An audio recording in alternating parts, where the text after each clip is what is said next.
All right, folks, welcome to the Grit Leadership Podcast, where we try and build better leaders and teammates through gratitude, relationships, innovation, and teamwork. Our guests today don't need an introduction, but I'm going to give one anyway. We've got David Meltzer, CEO of Sports Marketing, business entrepreneur, Hall of Famer, future CEO of everything. Vaynerchuk, CEO of everything in VaynerX, and then newly enshrined Pro Football Hall of Famer, Champ Bailey. So, guys, I'm just thankful that y'all would be here. And really today, we just want to talk about, what are the universal and transferable traits of being a great leader and a great teammate. Champ and I were talking outside. I said, look, I can never learn how to be a Hall of Fame football player from you, but I can learn how to be a Hall of Fame teammate from you. And so really, that's what we want to talk about today. And, we start by focusing on gratitude. Sorry, I guess I'm so used to being a host. Take it, Gary. I just am so interested. And I feel like I wasn't going to remember, so I had to jump in. I love that. I get razzed so much on the internet for interrupting, but sometimes you just can't help it. Champ, on some real shit, do you feel like you were a great teammate always? On some real stuff. I'm really curious. Absolutely. I don't know either way. I have no clue. Yeah. I would be so surprised to hear anybody say different. And it was always in you, or something happened early, or just your DNA? DNA, I believe. Because I grew up with two brothers. We were very close in age. And one thing I learned about being in the house with them is we had to share. We had to make sure we took care of each other. We had to make sure one was doing something right in order to get everything right. So it was always leaning on each other, playing off each other, supporting each other. That's the way I learned. I understand. Sorry. No, that's great. Hey, you're better at this than I am. But I think the thing that all of us have in common, and that, the thing that impresses me about what each of you do, is you all talk about gratitude, right? Is the foundational piece. And that's one of the things I've learned from Dave, and Gary, you're talking about it all the time. Champ, I stole it from Gary, by the way. That's what all the trolls say. Well, it's a good place to steal gratitude from, I guess, right? Everybody else steal it from as well. From my mom, so yeah, steal it from Gary if you can. Everything I have is my mom and dad said. What is it that helps y'all focus on that and, get back to center or find that gratitude, every day? I actually go with gratitude, guilt, and scaring myself. So I've been thinking a lot lately about my mindset and what is all this attention coming from? Why is it resonating? I had this pretty unique situation at the airport where the 4 people that came up to me at my gate couldn't be more different. 82-year-old conservative white dude, 19-year-old swaggy black boy, Latino and a Samoan woman. And I was just looking at it, and somebody said something to me, which really made me click because I've gotten so used to cross-pollinating. Some other woman, she's like, who are you and why do such different people like you? And I was like, because there's something in the way that I communicate. And it's really funny. Lately also, a lot of people have been telling me how much they didn't like me at first, or they had to dig a little bit deeper. And I actually truly believe what I'm about to say. I do know that there's some, especially alpha, both male and women, who like me up front and some of that no bullshit thing. But I'm not convinced that my communication style is doing me any favors. I think it turns off as many people as it turns on. I just think what I'm saying is super right. Yeah. And so in that, this very long-winded setup, but I was trying to get everybody to understand why lately, and this ridiculously long trip to Australia and back, a lot of plane time, literally just now, I was like, wow, this is one big mix of gratitude, guilt, and the ability to scare myself. And let me explain the last part. Today I came back to the office after being away for 2 weeks, which is very unusual for me, which means I had an enormous amount of headaches on my plate. And no matter how bad anything is, I always go to a place of, well, what if my mom got killed? What if right now I got a phone call from a hysterical sister saying, mom's dead, she was murdered, right? And for some reason, I do that 55 times a year. Sometimes it's my mom, sometimes it's my kids and my wife driving and get hit by. But this unbelievable ability to actually feel enormous, life-changing, deep, painful pain that just in seconds puts everything in such basic perspective that I don't know, there's nothing else. I basically, looking at you, Champ, I just thought, if I was an athlete, I'd probably, in a smaller way, but in big in that way, because I don't have this fear in business, the great thing of business over sports is I probably would have thought career-ending injury. I'd probably think that you give up a touchdown to some Bobo wide receiver that should have never caught it on me, truly upset, career-ending injury. get a contract dispute and demand like not in a good spot, want to get out of there. What if I had a Joe Theismann-like injury? Like, I would probably have been the king of what if I had a Joe Theismann injury? That's it. That's what I do every day. I'm like in shock because we are so similar in so many ways, and this is where like we're completely different, right? I think fear is the most appreciating, energetic thing you can do. It allows you to focus, which is I think what Gary does is uses fear to focus on the truth, the gratitude perspective. Helps me with perspective. Yeah, because it focuses you on what's to your real. Point, I hate selling fear, but fear is ironically, along with gratitude, the other balance to just, I desperately wish people could put things into perspective. It's my number one thing that's happening in America right now. I keep telling a lot of my friends, I'm like, look, shit is bad because this is a deeply racist country. Let's just like make it very simple. It's a DNA of the country. You know, coming from Eastern Europe where anti-Semitism is deeply in the DNA, like Jews go to jail, like both of my grandfathers, it's very easy for me to see it in America. It is what it is. However, for as shitty as it is, let's take a step back and put things in perspective. Let's understand women, for example. This blew me away. This crushed me and put chills down my spine. I think it was when I was watching Ruth Bader Ginsburg's documentary. I think as of recent as 1970, and this is where it gets hazy. I'm going to go with 5, the year I was born, but I don't think that's right. 73, 77. It was legal for husbands to rape their wives in most of the states in America. Like, you know, I think sometimes we just forget how much advancement and put things in perspective. And it was funny, the way that got kicked in was an elderly African-American woman saw me, her grandson saw me at an event, and she said, she came up to me, she's like, I didn't know who you were until yesterday, and he dragged me to this book signing. She's like, keep telling him what you're telling him. She's like, I wish some of these people knew what I grew up with. Right. She was basically, you know, and I think perspective, man. But I don't use fear, right? I use love. I mean, it's a different perspective, but I meditate. I find this place of peace. And so if I'm in an ego-based consciousness, which is fear-based consciousness, I literally do the exact opposite, right? I go back to center to give myself perspective, which allows me to then be accountable, take control of what I'm doing, which is really what you want to do, right? Be accountable, say, look, I attracted this to myself. What am I going to learn from it? And I put myself in the exact same perspective, which is why we're so similar. And I do it out of like this really powerful light instead of a fear that would usually focus me. And I would wake up anxious like for years and years and years. And then I just learned this different way that kept me at peace. Yeah. You know, and I mean, I know you, I pressed this guy when he talked teamwork to me. When we first met, I pressed him because I thought he was just giving me the line that they taught him to say. I wouldn't. You know, it's all about the team. This guy lives teamwork, and you live gratitude. Well, like I said, I started out by talking about my brothers. So, yeah, that makes so much sense to me, by the way. I mean, it's ingrained in me. So it was only natural for me to do it. And I was raised in football. So it's the ultimate team sport. You got 11 guys on the field. You can't do anything without those other 10.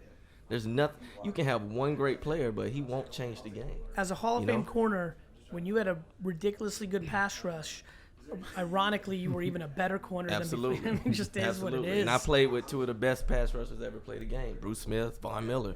I mean, 2 of the best to ever play the game.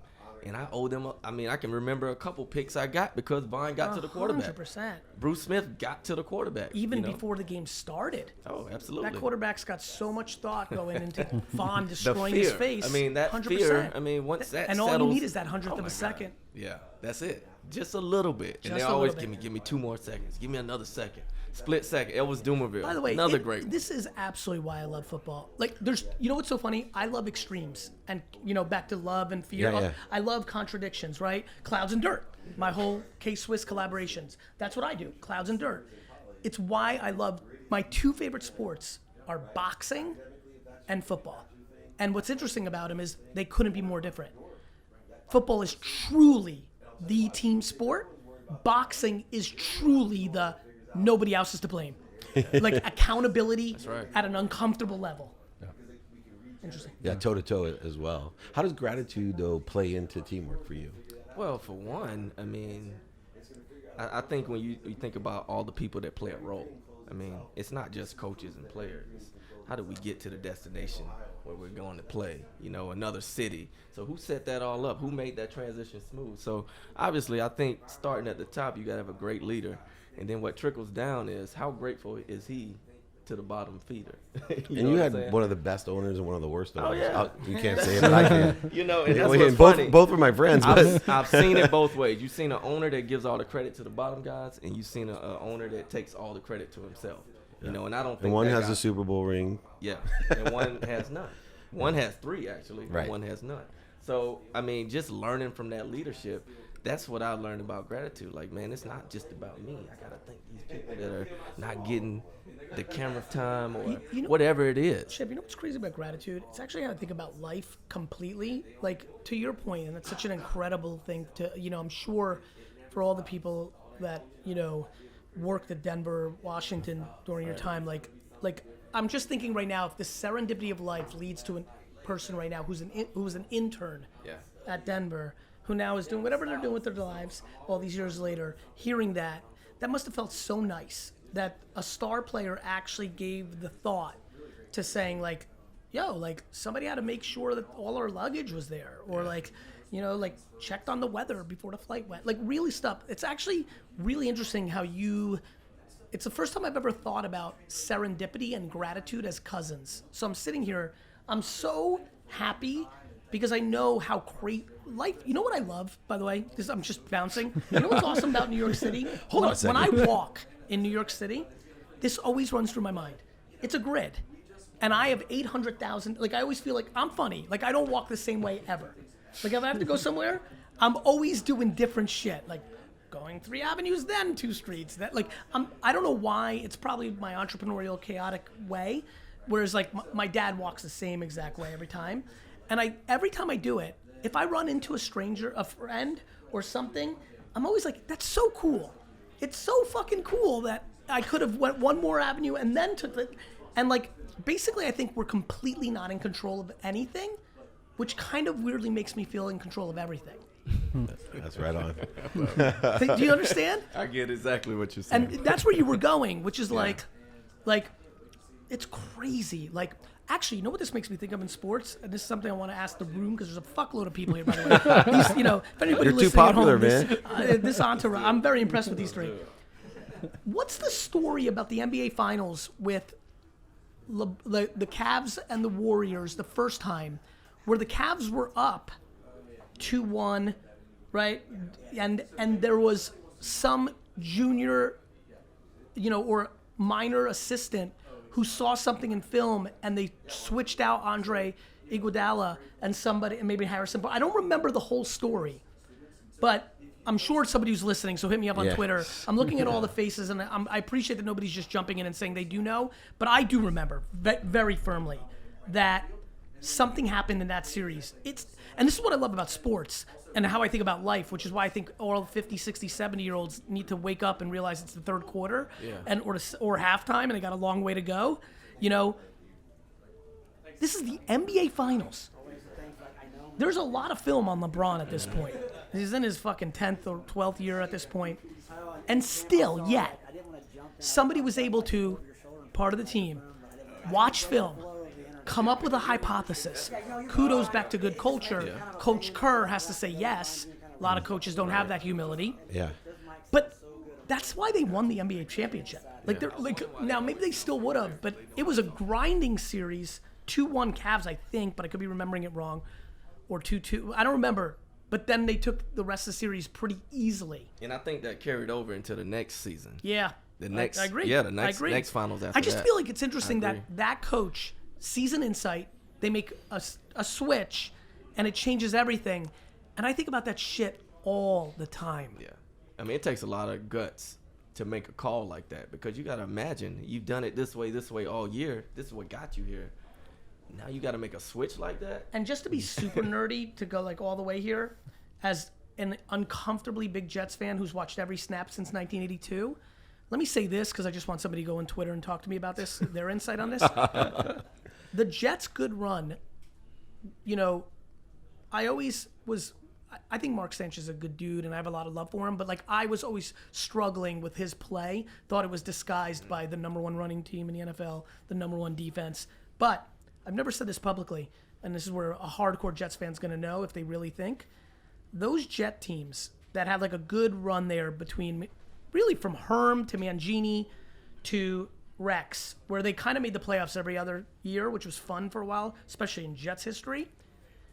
They're completely, if you look at those teams, the amount of wins they put on the board because of special teams, because of Mike Westhoff, who's one of the best special teams coaches of all time, because of guys like Brad Smith and Leon Washington. Brad Smith and Leon Washington directly put W's on the board in seasons where they made the wild card 9-7, flat out games they won. Brad Smith running it back against Pittsburgh, like Jonathan Carter the amount of run back touchdowns the Jets had during that era. They just won so many games because of special teams. That's why it's such the ultimate team sport. Like, nobody's thinking about Leon Washington, right? Nobody. Brad Smith. I am.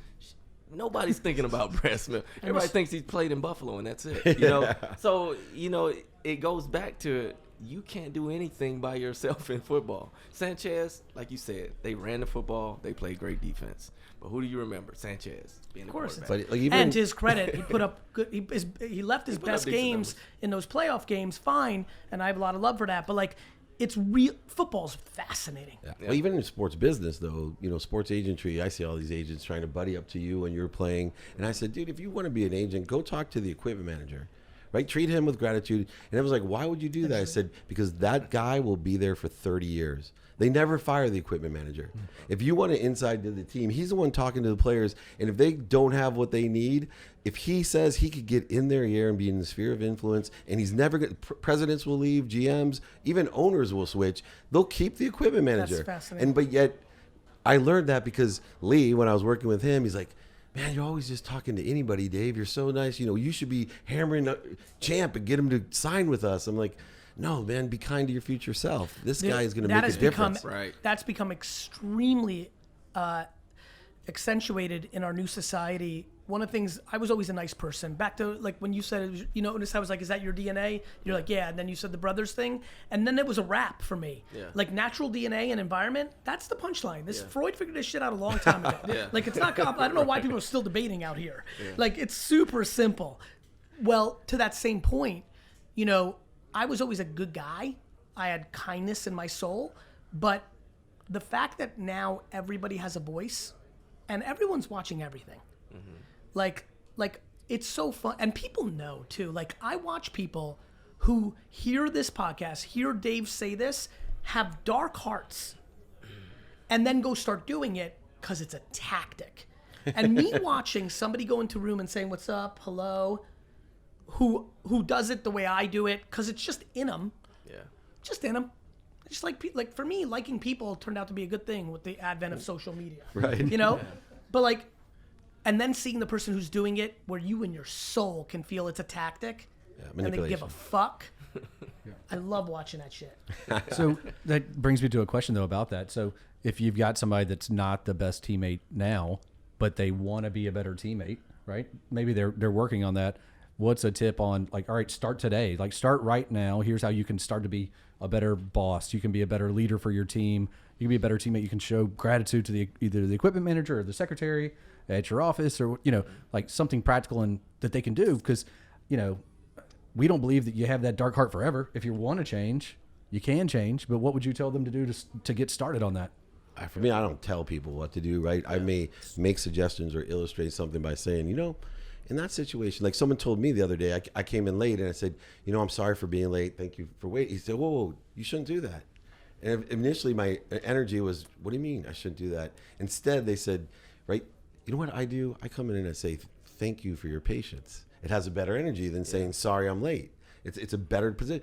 But I could feel my ego initially, what do you mean? I had to be the need to be right. You know what's so funny? And she taught me what to do. You know what's funny? That has become the number one thing that I am struggling with dealing with in the world.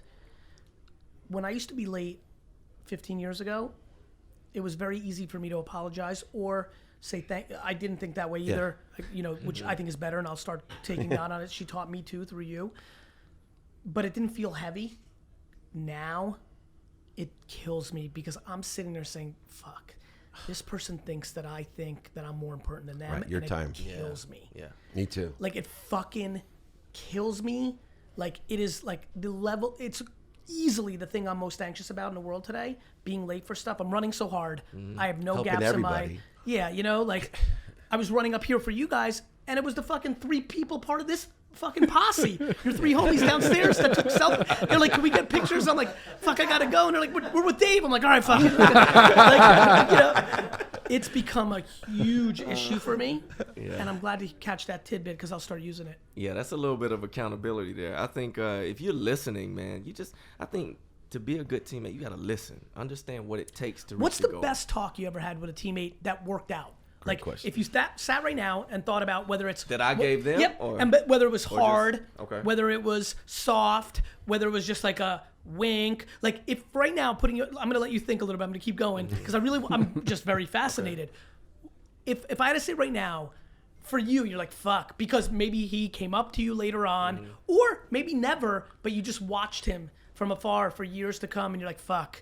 Like, is there a singular moment where, like, just for a fun story as an example of? Well, I mean, I'm seeing something play out now. I think about all the times Chris Harris Jr., okay, he's still playing with the Broncos at a Pro Bowl level. And I just think about all the little meetings we had, all the time we were on the field together. And when he came as a rookie free agent, you talk about a dog. Like, he didn't give a damn what anybody thought about how he practiced. All he cared about was producing. And I loved that. And I gravitated towards that because all he cared about was working, putting the work in. Yeah, he was hungry, had a chip on his shoulder, and I still see that to this day. So it's like, damn, this guy never lost his fire. And I remember thinking early on, man, I don't care what these vets say on offense, you dominate their ass, you punish them. You know what's funny about chips on shoulders? He still sticks with it. I know he does. It's crazy. Yeah. You know what's crazy about chips? To this day, the person I hate the most on earth is Drew Henson. Drew Henson is the reason that fuckface Tom Brady has a chip on his shoulder. Right, good point. If Drew Henson never came along, I think Brady could have gone nice and solid in the 3rd or 4th round. Like I to this day have decided I'm like so tired of hating Belichick and Brady.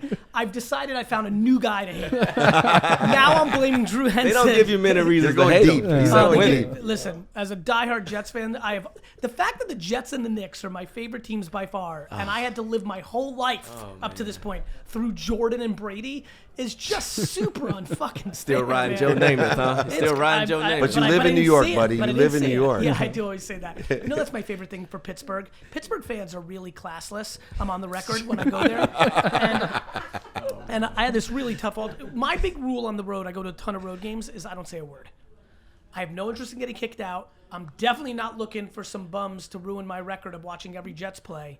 And I always just think, like, I'm one comment away from bullshit, getting pulled out, and missing a play. Fuck, I'm not even mad to get kicked out. I just can't miss a play. But Steeler fans really bother me. And finally, I just will never forget this. Somebody just ran. I looked at him. I just turned around and said, look, cool, and I'm very happy that your football team, not you, are good. I go, but let's call it what it is. You live in a shit city. Oh. And that's become like the best chant for me and my friends. Pittsburgh's a shit city, on the record. I always say, what do you see when you open your door? Pittsburgh. There you go. Yeah, I don't even want to get into the Pittsburgh conversation. I have real feelings Right. about Ben Roethlisberger and others. So anyway, what else? I got like 2 more minutes. Yeah, one of the other things we talk about is everything should be relational and nothing should be transactional. Like building these authentic relationships. What do y'all do to work on that all the time to make sure that you're not trying to transact? We are trying to build these relationships. Well, I think just being genuine. I mean, what do you really like? I'm just trying to be myself, always. I think it's hard to be something else. So it's always natural for me to just be myself. I don't have to remind myself to be who I am. It's just, either you gravitate towards me or you don't. Right. But one thing you're going to realize is I'm going to be genuine, and we either do business together or we don't. Mm-hmm. I'm not going to step out of myself just to please you. So down the road, 5 years later, you're not saying, oh, I thought this guy was this or that. No, I'm going to be that same guy. And I'm going to be respectful. I'm going to be dependable, accountable, all the things you need me to be as a business partner. Right. For me, it started just with being of service, and I thought that was it. Yeah. Like, if I could be of service to people and help them, then it was a relationship. But it actually took on a different mode the last few years for me. I actually need to ask for help. You know, like I'm really good, and I know you and I have a competition who can do most for each other, and you actually keep a list, I think. But I started saying, you know what, I got to start asking G for help. He knows so much about, and the old me would only been worried about helping you with your sports agency, helping you. Now I ask for help, and that's a real relationship. We help each other. Yeah. You know, it's funny. I'm not there yet. I think my greatest gift is my biggest weakness. I am unbelievably uncomfortable with giving up the leverage of the person that's given more in the relationship. And it makes me unbelievably popular, but leads to a potential place of resentment. And it has been something that I've been spending an enormous amount of time on. It is uncomfortable at a level. I built the amount of children that have come into the universe, into a family business, and have built an enormous business for their parents and left with nothing is low.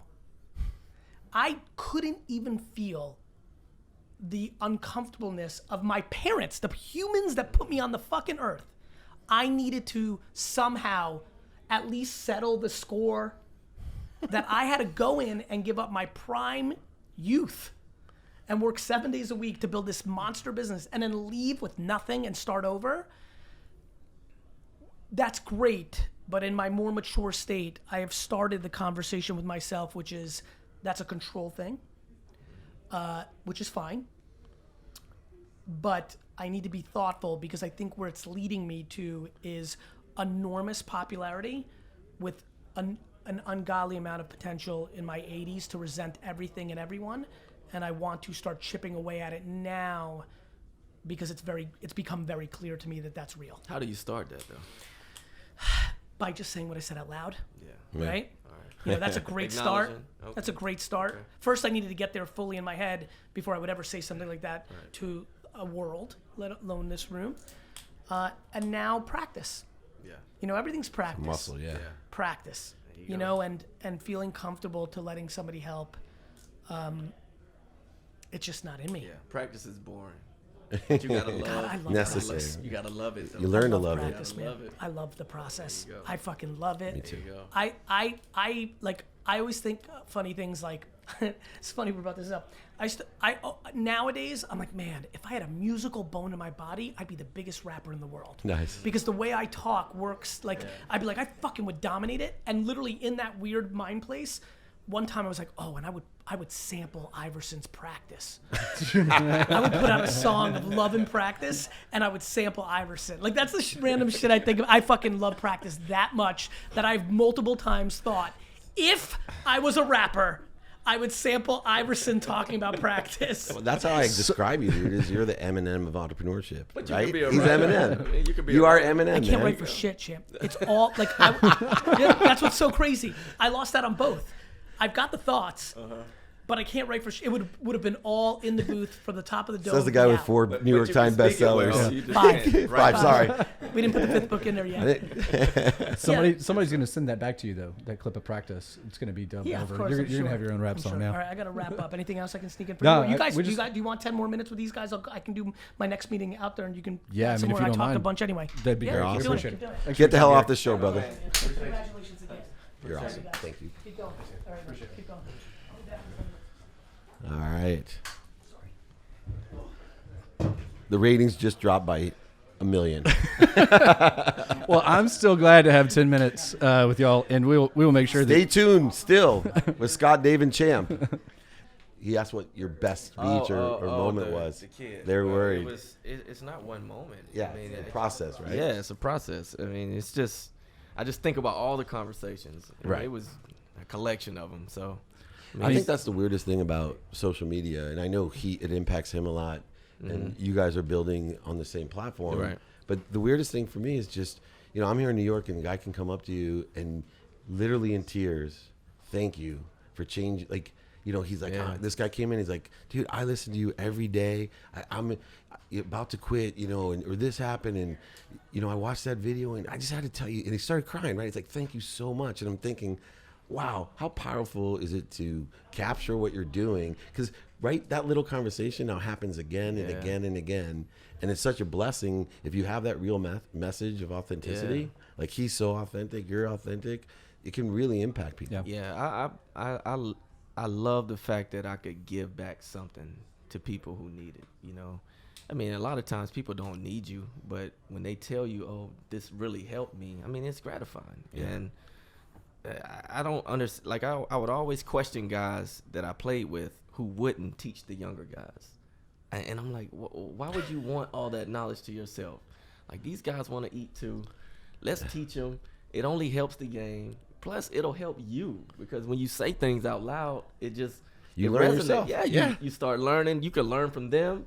I mean, don't box yourself in and think I have everything. I'm keeping it to myself, because that guy might have something for you as well. So, I mean, it's reciprocated a lot, and I think you just have to just keep trying to be that person that wants to teach and give back. Teach, give back, and things come back to you. When it said shared knowledge, right? Yeah. We were talking about before. It's like you can work on yourself, but like in a team, you can't practice by yourself. No. You know, and run the plays. Right. You got to practice together as a team and grow together as a team, and that's really kind of what we're hoping to do through Great Leadership, right? Just like bring these people together so that they can bring their team together and all learn together, because you can't. It's really hard to go back to the office if you're one person and then share it with the team if the team didn't experience it together. That's right. I mean, Cool thing about the three of us is we will sell out every single summit just from our posse alone. Yeah, that's You right. don't have to invite anyone. Hey, we're gonna feel something. There's no seats. I just pick the right venue size. We'll Just make sure tell it's them, full. we're gonna show up and boom, it's amazing. And you said it right, man.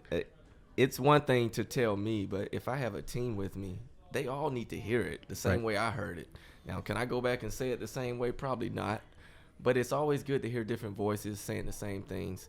I mean, one thing, I think a lot of dads always have trouble teaching their kids because they hear you all the time. Right. Yeah. And it's like, okay, you got to hear different voices, people with different perspectives, but they all saying the same things. Right. It's all What's that things that's third-party gonna get you validator, there. right? Yeah. So and they watch you all the time. And it's this thing where, what we can do through Great Leadership is we can have these managers and leaders that are doing the best they can. But when Champ and Dave say it on stage, they go, oh, yeah, they've made it to the top of their career, so they must know what they're talking about. Your manager's like, man, I say that same stuff to it's you. something different, but it's not. Every day. But this is important different for dads and moms to hear, right? So why you keep telling these lessons. Your kids are not listening to you.